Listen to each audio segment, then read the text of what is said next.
Hey everyone, welcome back, and holy crap, has it been a while since I put out a video.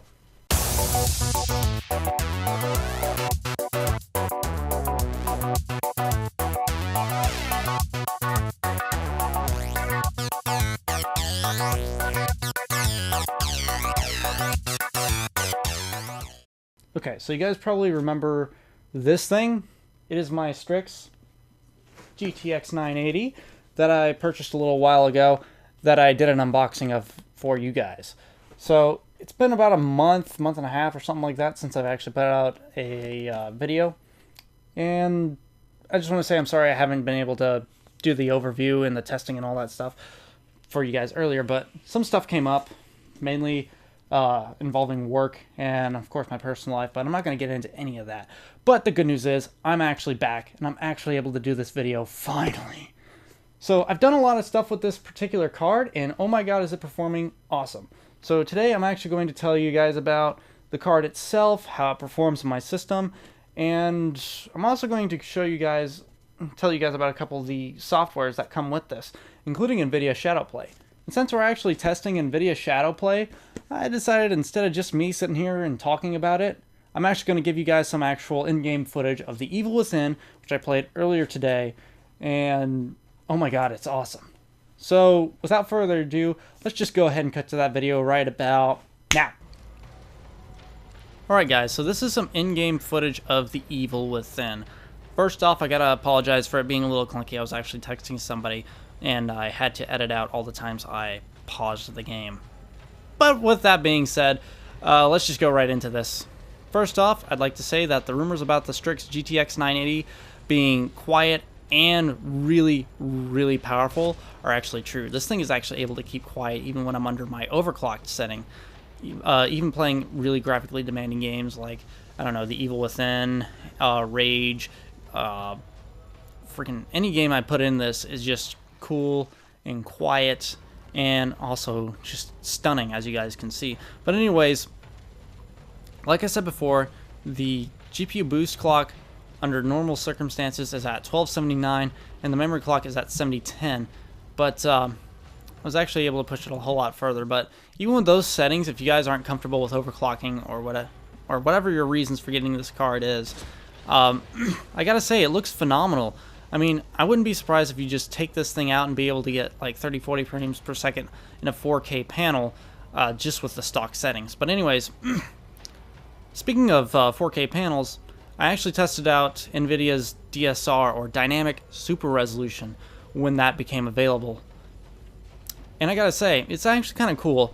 It's basically what it does is it renders at a higher resolution than what your panel is running, up to 4 times greater resolution, that is. And it downscales it to the panel's resolution. In my case, that would be 1080p. And when I was actually testing this, I realized that it doesn't really matter how much the resolution is. If you're still in 1080p, it's really not going to make any difference. I mean, it does seem like the colors blended a little bit better, but that could just be my eyes. But as far as clarity, there is no difference. I mean, really, there isn't. But yeah, and I actually tested several games with DSR enabled, and I was actually getting pretty good frame rates, about somewhere lower 40s all the way up to 60 frames per second. Since this is since I did have VSync enabled for some of those tests, I was actually able to get 60 frames per second using DSR at pretty much 4K. I mean, it'll probably run a little bit smoother than that, mainly because a lot of you guys with 4K panels are probably not running anti-aliasing on its max setting like I am. So yeah, you may be able to get a little bit higher frame rates, especially with this card. And you probably won't need another card if you get a 980 right off the bat. I can almost guarantee it. But anyways, yeah, this card does seem to shine when there are more pixels being thrown into the mix. And yeah, so anyways, I also started overclocking the card, and I was actually able to push this card pretty damn far. It actually surprised me about how much power I was able to actually get out of this card. But anyways, I'll actually give you guys a screenshot of my overclock settings, but as you can see, the overclock settings I was actually able to achieve, and this is not even the max, there's still a little bit of additional headroom in the tank, just bear that in mind. My GPU boost clock that I settled on was $13.99, and my memory clock was $76.10.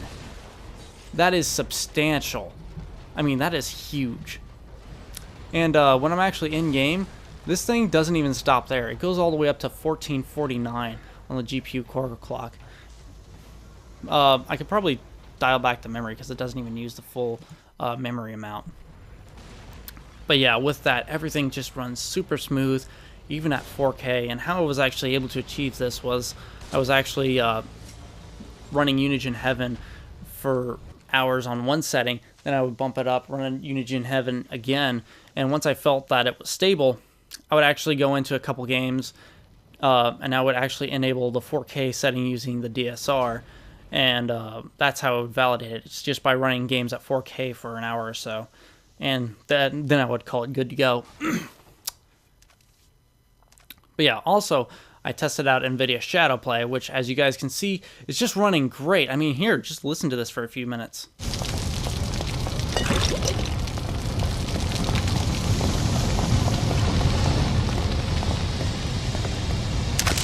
That is raw in-game audio. I mean, with AMD's DVR setting, or whatever they call it, I actually got some kind of... I had some issues with it because whenever I would record something and I would play it back, the audio would seem to crack out all the freaking time. Like, it would get, like, all staticky, and it just wasn't good. I mean, I wanted to do a whole lot of Let's Play stuff because I do have this beefy machine.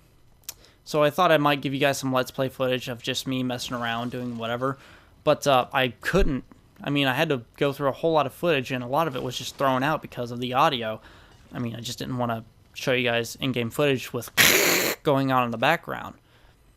But as you guys can see with NVIDIA Shadowplay, it's just spectacular. And, I mean, just look, it's just beautiful. I mean, nothing more to say there. But anyways, guys, let's just take it back to my face, and I will wrap this video up for you guys.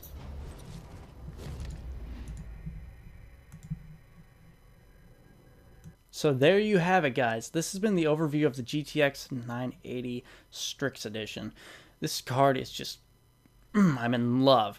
I would have actually pushed this card a whole hell of a lot further than I did if I, you know, had like a open loop water cooled system and I actually had a cooling plate attached to it. But, you know, I'm just not that rich, and I could have actually even got better overclocks than this. I just settled on this because I really don't have a hard panel to push. I mean, it's just 1080p for now. I mean, if I upgrade to a 4K display, I might push it a little bit further, and I could probably even push it further than what I was actually able to achieve currently. I mean, I was actually able to almost get it up to 1500 megahertz overclocked. I just didn't because I don't need it. And I could probably even push it further than that if I, you know, hacked my BIOS and, you know, unlocked extra power, extra voltage. But honestly, I don't feel like breaking a card I paid almost $600 for. But anyways, guys, I'm Vlad the Tech, and I will see you guys next time. Please stick around for some Let's Play footage, because since Shadowplay is working so beautifully, I feel I have to give you guys some Let's Play footage. But for now, I'm just going to go ahead and play some video games, and I will see you next time.